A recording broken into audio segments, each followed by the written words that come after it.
gets to this issue, there is no essence. All of these identities are social constructions. I want to read a couple of things to you. So I'm beginning to argue, I'm involved in a rather large research project trying to sketch out a new conceptual basis for identity. And part of me feels like saying that no one has the right to tell you who you are. Not the state, not the priests, not your parents, not your teachers. They can say what they will about behavior, but their acts of definition are acts of unmitigated power, regardless of whether they are so-called compliments or denigrations. One book that I would recommend to everybody is the book by Amin Maalouf. It's called In the Name of Identity, Violence and the Need to Belong. He argues that identity is a, quote, false friend, and that consequently we desperately need a new concept of identity. It is, this is Maalouf saying this now, it is often the way we look at them that may set them free.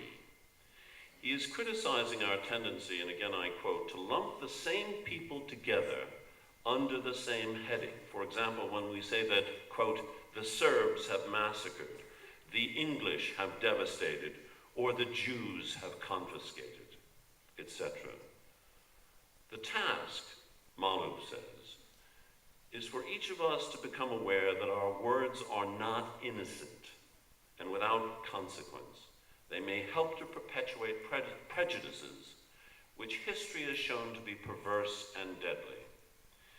It is with this in mind that our words are not innocent and without consequence that I focused my attention on the centrality of language to the socially constructed and deeply problematic character of identity, because our usage of language in the construction of identities is often unwitting, certainly unreflective, and has engendered horrific consequences for tens of millions of human beings. The basic thesis is that having an identity appears to solve an existential problem, who we are, and to an extent, the corollary problem of why we are on this planet. However, given that the process of acquiring an identity is facilitated through the central role of language in socializing us to our place in the social world, especially with regard to establishing an individual identity, the intrinsic inability, and I won't go into this very deeply, but the intrinsic inability to establish a stable sign and a fixed sign for oneself means that a language-based identity is inherently fragile. It is this inherent fragility that causes us to often desperately assert our identities, even though we also sense that such friendships, if you will, are less than authentic. And therefore, too, for many people, life becomes an odyssey of escape and attempted escapes from the crypts, the sarcophagi that identity entombs us in, whether it's through drink, drugs, sexuality, sectarianism, or even in some cases, prayer. Thus, the task is to see if we can articulate a way of thinking about identity that is not overly dependent on language, and which might free us to overcome sectarian modes of thinking and engage in much deeper forms of solidarity with our fellow humans. I have a couple more minutes, I think. Yeah. Well, I just wanted to make sure we got to a couple of points here that I think are terribly important. There's a great deal of work, interesting work, by the psychologist Erik Erikson on identity. Those of you who have psychological orientation, I hope you've read some of this. He starts his work on identity with an analysis of the life of Martin Luther, who founded some churches, I believe. I think some of them are national churches, actually, as in Denmark. Luther is reputed to have made the following statement: "Here I stand, I cannot do otherwise." That statement provided a credo for those who, quote, according to Erickson, would stand on their own feet, not only spiritually, but politically, economically, and intellectually.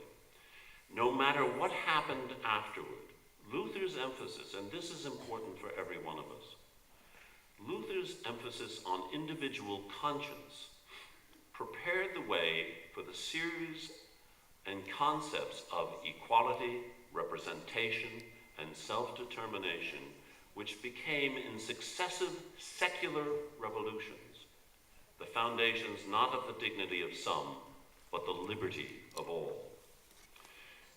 I want to also note that Luther's translation of the Bible into the German vernacular contributed not only to the subsequent flowering of German literature, but the subsequent cultivation of national vernaculars as a part of the growing nationalism that occurred over the last several centuries, and that to this day dominate our world. Luther, as a child, had been caned, he had been whipped for speaking German in a Latin school. And as Erickson says in his analysis of this process, Luther later used that language with a vengeance, and its use would contribute to the then embryonic national identity of Germany.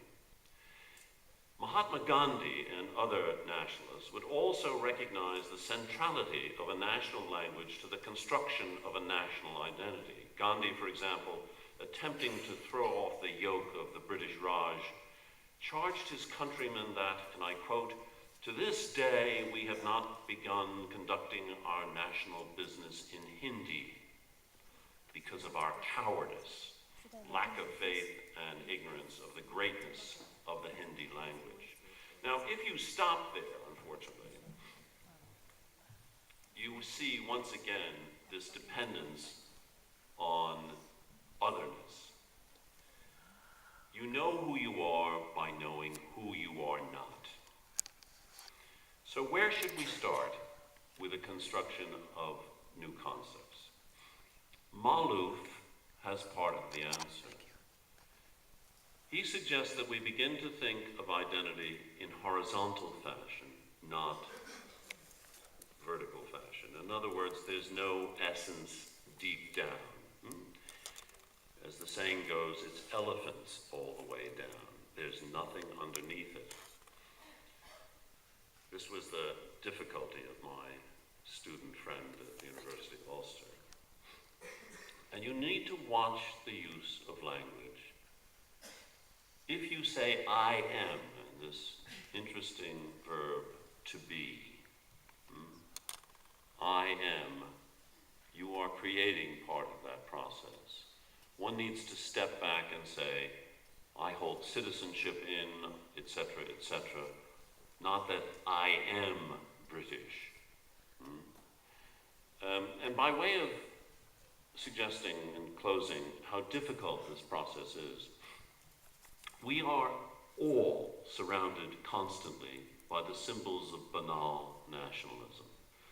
Those of you interested in nationalism, I hope you've read or will read Michael Billig's book on banal nationalism, which shows how the symbols of nationalism and national identity permeate every aspect of life. You find flags everywhere.